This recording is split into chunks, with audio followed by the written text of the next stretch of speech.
Саламатсыңарбы, балдар? Кыргыз адабияты сабагыбызга кош келиптирсиңер. Бүгүн биз силер менен Барпы Алыкуловдун өмүрү, чыгармачылыгы менен анын ынтымак, мөлмөлүм ырларын таанышабыз, балдар. Алгач сабагыбызды баштаардын алдында төмөнкүдөй сабагыбызга максат коебуз. Барпы Алыкуловдун өмүр таржымалы менен толук таанышабыз. Ынтымактуу эл, мөлмөлүм ырлары менен дагы окуп таанышып чыгабыз мазмунун. Акындын башынан кечирген оор күндөрүндө майышпаган кайраттуулугу, жашоого болгон сүйүүсү, акыйкаттыгын ар бир ырынан байкайбыз, билебиз. Ынтымактуу эл, мөлмөлүм ырларынын мазмуну менен таанышып, аны талкуулаганга жетишебиз. Барпынын өмүр жолу, ырлары аркылуу ар бир иште таза, чынчыл болууга, элге кызмат кылууга тарбия алабыз. Анда эмесе Барпы Алыкуловдун өмүр чыгармачылыгына көңүл бургула. Барпы Алыкулов 1884-1949 жылдар жашап өткөн. Ал Жалал Абад облусуна караштуу Сузак районунун Ачык ыштагында жарык дүйнөгө келген. Атасы Алыкул, анын атасы Шамурза тегинен жарды кембагал тукумунан болгондуктан ар кимге жалчы жүрүп өмүр өткөрүшкөн, балдар. Мынакей сүрөттө көрүп тургандай картасы турат. Сузак району, Жалал Абад областындагы Сузак району мына кызыл менен белгиленип турат. Ал эми бер жагында чоңойтулуп көргөзүлүп турат Сузак району. Мына ушул жерде жарык дүйнөгө келген Ачы деген айылда. Ал эми кийинки сүрөттү карасаңар, бул жерде акындын аты менен азыркы мезгилде аталып жүргөн айыл Барпы айылы ушул Сузак айыл өкмөтүнө карайт. Азыркы мезгилдеги Барпы Алыкуловдун атын алып жүргөн айыл болуп эсептелинет. Жап-жаш Барпы жокчулуктун запкысын тартып 8 жашынан 14 жашына чейин малай жүрөт. Ошол оор күндөрү жөнүндө мен көргөн күндөр деген ырында минтип эскерет. Атакем мени сүйүп балам деди, ач калдык сени малай салам деди. Ошентип Назарбайга болдум малай, малайлык туткунунда жүрдүм далай деп арман кылат экен да. Ушундай оор турмуш кечиргенине карабай, Барпы ырчылык өнөргө эрте аралашты. Акындын өзүнүн айтымында атасы Алыкулдан Залим хандар азабы деген ырды үйрөнгөн. Ал ырда Кокон хандарынын катаалдыгы сындалат. Демек, Барпынын акын болушуна анын атасынын да салымы бар десек жаңылышпайбыз. Акындын атагы Назарбай, Сыдык, Карамырза деген ырчыларды жеңгенден кийин чыкты. Алар менен айтышка чыккан.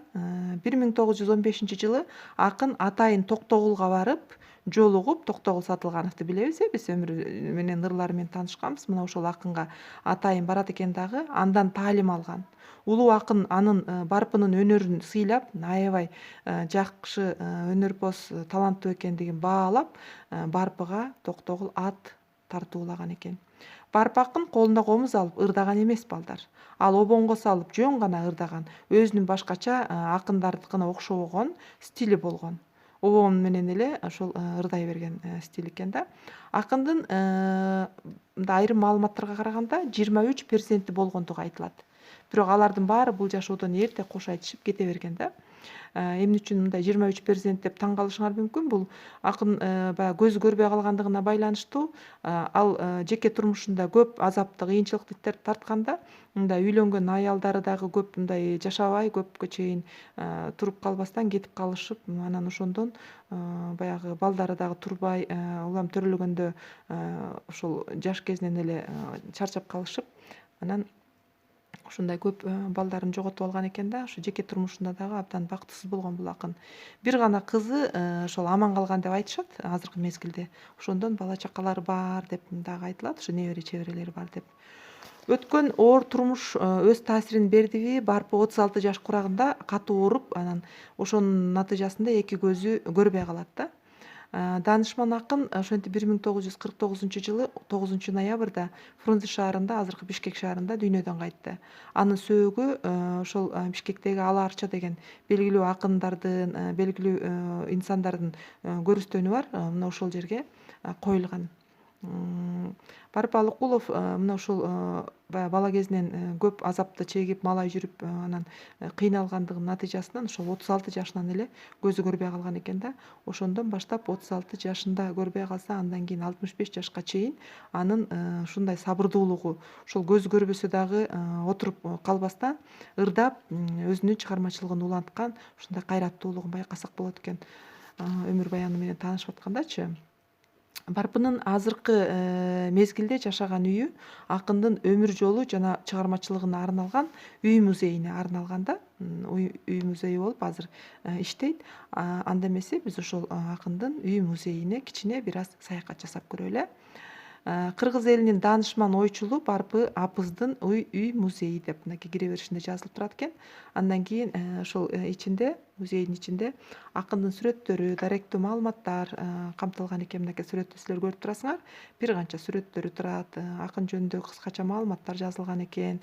Анан кийин ушул акындын өмүрү жолун, анын ырларын изилдеген адабиятчылар, сынчылардын бир канча баягы эмгектери дагы могу сүрөттө көрүнүп турат. Карасаңар, көбүнчө ушул Барпыны абдан изилдеп, ийине жеткирип, анын акын катарында элге тааныштырган бул Кадыркул Давытов деген сынчы болгон. Мына ошонун дагы эмгектери ушул жерде орун алыптыр. Барпы абдан баягы төкмө, абдан кыйын философ, лирик, даанышман, ушундай бир дидактикалык чыгармаларды ырдаган акын болгондугуна байланыштуу анын чыгармалары кыргыз адабиятында бааланып, ал Кыргызстан Жазуучулар союзунун мүчөсү деген мүчөсү болгон да. Ошол союздун мүчөлүгүн тастыктаган, могу жерде күбөлүгү турат. Демек, Барпы Алыкулов дагы жөнөкөй акын эмес экендигин биз баалап билсек болот экен. Акындын ошол үй музейинин сырткы көрүнүшү кире бериш эшигинин алдында мынакей көрүнүп турат силерде. Ал эми ички кире беришинен киргенден кийинки карасаңар, мынакей эшиктеринде кире бериш босогосунан баштап анан төрүнө өтөт экенбиз. Төрүндө мынакей төшөктөр салынып, туш кийиздер илинген, ушундай жакшынакай жасалгасы боюнча калтырылыптыр. Анан кийин мынакей акындын баягы кышында от жага турган меш турат, анын ичинде чайнеги турат, чай кайнатып ичкен. Ал эми бул сүрөттө болсо акындын төрөлгөн, жашаган айылы Ачы деген айыл. Бул ошол жанагы биз Алыкуловдун атын алып жүргөн Барпы деген айылдын өйдө тарабында, тоо тарапта жайгашкан, абдан жаратылышы кооз, мондай сүрөттө көрүнүп турат. Ачы деген айыл экен да. Негизги туулган жери мына ушул жер болуп эсептелинет, балдар. Анан Барпынын акын Түмөнбай Байзаков деген студент кезинде жолугуп, Барпы экөө абдан ынак болушуп, бири-бири менен баягы достук мамиледе жүрүшүп, анан ошол Барпынын ырларынын көпчүлүгүн кагаз бетине түшүрүп, анан Илимдер академиясына тапшырган акын болуп эсептелинет да. Студент кезинде көбүнчө ошо немеге практикага чыкканда, ушул фольклордук практикага чыкканда жазып алган экен өзүнүн оозунан. Азыр мынакей сүрөтүндө карагыла, ошол жазып алган ыры турат могул жерде. Анан кийин студент ошо Байзаков, Түмөнбай деп жазылган жазуулары турат, жылдарына чейин жазылып турат. Демек, Барпынын дагы ошо чыгармачылыгын, анын ушул ырларынын сакталып калышына ушул Түмөнбай Байзаковдун дагы салымы абдан чоң десек болот экен. Бул Барпы Алыкуловдун ушундай кыргыз элине сиңирген эмгеги эч жерде калган жок. Анын ырларын элдин баары сүйүп ырдап, ушул мезгилге чейин обондуу ырлары, лирикалары, сүйүү ырларынын баардыгы тең эл оозунда азыркыга чейин ырдалып жүрөт. Айрыкча жанагы Мөлмөлүм, Мырзайым деген ырларын жакшы билет болушуңар керек силер. Анан санат насыяттары мынакей силерге окшогон жаш жеткинчектерге абдан мындай бир таасирдүү, тарбиялык мааниси чоң ырлар болуп эсептелинет. Мына ошондой эмгегинин натыйжасында кыргыз эли Барпынын атын бир канча мектептерге, мынакей мен жана айтып кеттим, айылга, ошондой эле Жалал Абад шаарындагы Барпы атындагы театр, ошол театрдын атына дагы Барпы деп, андан кийин сейил бактарга ошол Барпынын аты коюлган. Демек, мына аты өчпөй акындын экинчи өмүрү ушул эмеде маданий борборлордо сүрүп жатат десек болот, ырларында өмүрү сүрүп жатат десек болот. Акын анда кайсыл акындар менен эми жолугушкан деген суроо болушу мүмкүн. Кимдер менен жакын мамиледе болгон десек, 1910-15 жылдарда атактуу акындар Эшмамбет, Коргол, Жеңи жоктор менен дагы жолугушкан экен. Алар менен дагы айтышып, абдан достук мамиледе болгон экен. Айрыкча ошол улуу акын, жана мен айттым, Токтогул Сатылгановдун баягы атайын өзү барып жолугушуп, ошондон абдан чоң таасир алганын мен баса белгиледим. Барпынын ырларын биз төмөнкүдөй типтерге бөлсөк болот экен да. Мисалы дидактикалык чыгармалары бар. Дидактикалык деген бул таалим тарбия берүүчү чыгарма деп эсептелинет балдар. Дидактикалык чыгармасында Айтайт десе, Ынтымактуу эл, Санат насыят деген ырлар бар. Ал эми философиялык лирикалары бар. Философиялык лирикаларына дүнүйө, көз, күн, шамал деген ырларын киргизсек болот экен. Бул жерде ошо дүнүйө деген эмне, көздүн адамзаттагы мындай бир пайдалуу, көзсүз эч кандай бир жашоонун жоктугу өзүнү баягы көз көрбөй алган үчүн мына ошондой ой жүгүртүү менен жазылган ырлар экен да. Күн, шамал кайдан чыкты, күн кайдан чыгып кайда батат деген сыяктуу ушундай бир көз караштары, өзүнүн жеке пикирлерин ушул ырларында берүүгө аракет кылган да. Андан сырткары мен жана айттым, ушул сүйүү лирикаларынын абдан устасы болгон. Анын Көзөл кыз, Мырзайым, Буракжан, Мөлмөлүм, Гүл кыздар деген сыяктуу бир канча ырлары азыркы мезгилге чейин ырдалып жүрөт. Барпы анда кандай акын болгон? Албетте барпыны биз эң биринчи төкмө акын дейбиз. Андан кийин айтыш өнөрүнүн ээси дейбиз. Ал бир канча айтыштарды айтышкан, айрыкча кордоо айтышында башында жанагы Назарбай дегендер менен айтышты дедик го. Ал эми кийинчерээк Жеңи жок, тиги Токтогул, Коргоолдор менен достук мамиледеги айтыштарды айтышкан. Андан кийин ал устат, өзүнөн кийинки акындарга устаттык кылып бир канча шакирттерди тарбиялаган. Ошондой эле ал дастан айта билген. Анын Кул мырза менен Ак Саткын деген элдик дастанды дагы айтканын жакшы билебиз. Анда эмесе мен силер менен бүгүн ушул Барып Алыкуловдун өмүрү чыгармачылыгы менен толук тааныштырдым. Силер Барып Алыкулов жөнүндө маалымат алдыңар, анын өмүр таржымалы, анын жашоосу тууралуу жакшы мындай бир эмени маалыматты топтодуңар деп ойлоймун. Азыр биз Барпынын Ынтымактуу эл деген ыры менен таанышабыз. Бул ырында Барып Алыкулов ынтымагы бар эл кандай болот, ал эми ынтымагы жок эл кандай болот экөөнү салыштырат экен да. Мисалы, ынтымагы бар эл таалайы бага ачылат дейт. Ынтымагы жок эл тапканы бекер чачылат. Ынтымагы бар эл калаада карды ток болот. Ынтымагы жок эл бириге бири октолот дейт, душман болот деген сөз. Ынтымагы бар эл адил болот, улугу дейт. Адилет болот экен башкаруучусу. Улугу деген башкаруучусу деген. Ынтымагы жок эл ичинен чыгат бузугу. Ынтымаксыз элдер баягы бири-бири менен көрө албай, бири-бири менен уруш талаш болуп, бузукусу көп болот деген сөздү айтып атат да. Ынтымагы бар эл кеңеш берет карысы дейт. Карылары кеңешчил, жакшы дейт. Ынтымагы жок эл тозуп качат баарысы. Топтолбойт, бирикпейт деген сөз. Ынтымагы бар эл душманга тийген ок болот. Ал эми ынтымагы жок эл дыркырап качып жок болот. Ар ким өз алдынча кетет дейт. Ынтымагы бар эл биригет, ал эми ынтымагы жок эл бүлүнөт дейт. Ынтымагы бар эл бири-бирине барктуу болот деген сөздү айтканда абдан баягы бири-бирине салыштыруу аркылуу бул ынтымак элдин ынтымактуулугу менен ынтымаксыздыгын мындай бир таасын көзгө өтмөлүү элестүү кылып, таасирдүү кылып айтып берген. Мына ушунусу менен бул ыр өтө мындай бир таалим тарбияга карк мыкты ыр болуп эсептелинет. Деги эле Барпы ар дайым элди ынтымакка чакырган акын болгон. Ошондуктан ынтымагы бар элдин эли чогуу жыйылат, ынтымагы жок элдин эли качып суюлат деген дагы саптары бар. Муну биз ар дайым кайсы жерде жүрбөйлүк баягы ынтымак жөнүндө бир маалыматтарды бергенде дагы цитата катарында айтып жүрүшөт балдар. Экинчи чыгармабыз бул Мөлмөлүм деп аталат. Алгач мен ушул Мөлмөлүм жөнүндөгү ырды силерге тартуулайын, обондуу ырга кулак салабыз.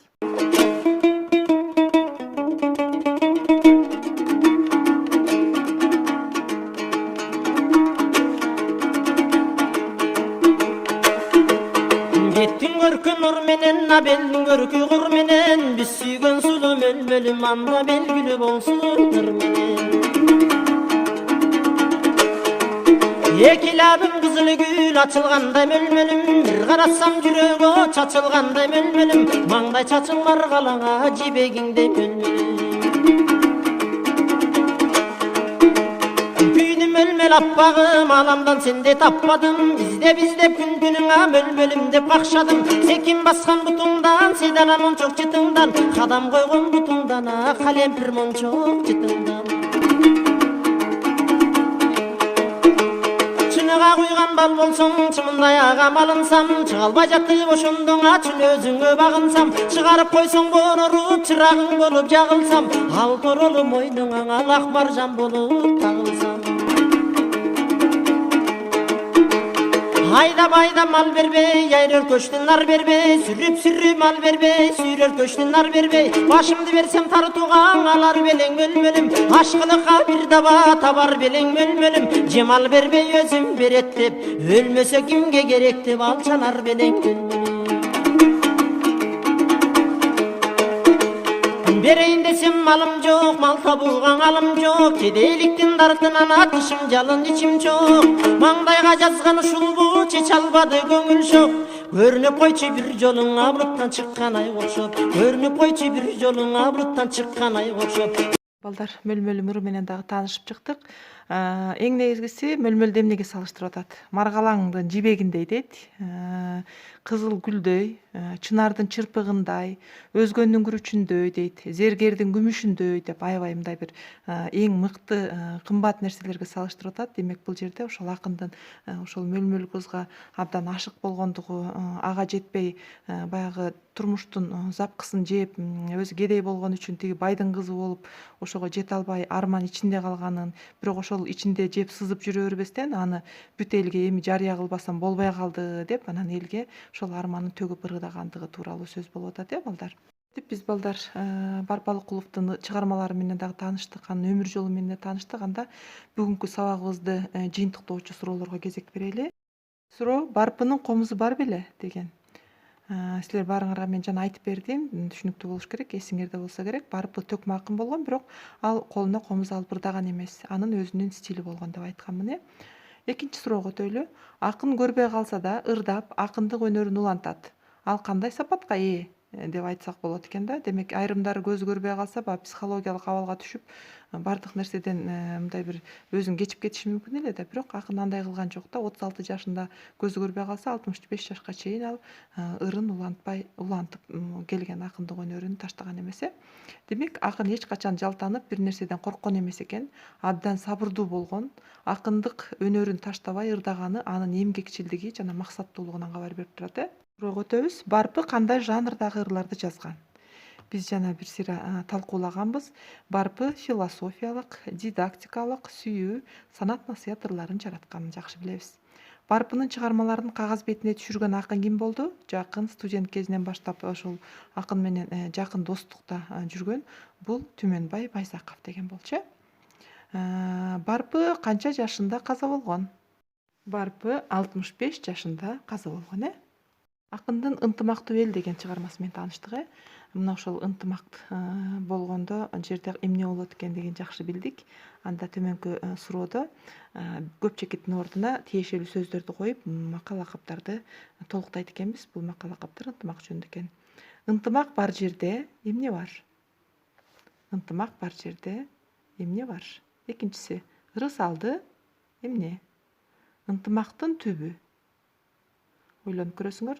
Дос күйдүрүп айтат, душман анан айтат дейт. Достук таргыяда эмне болот? Эми мен туура жообун ачайын. Ынтымак бар жерде ырыс бар. Ырыс алды ынтымак. Ынтымактын түбү ийгилик. Дос күйдүрүп айтат, ал эми душман сүйдүрүп айтат. Достук таргыяда сыналат экен. Жакшы. Кийинки суроого өтөбүз. Мөлмөлүм ыры кандай лирикага кирет? Жана биз айттык, ошол жакшы көрүп калган кызына жетпей арман кылган акын. Демек бул сүйүү лирикасына кирет экен.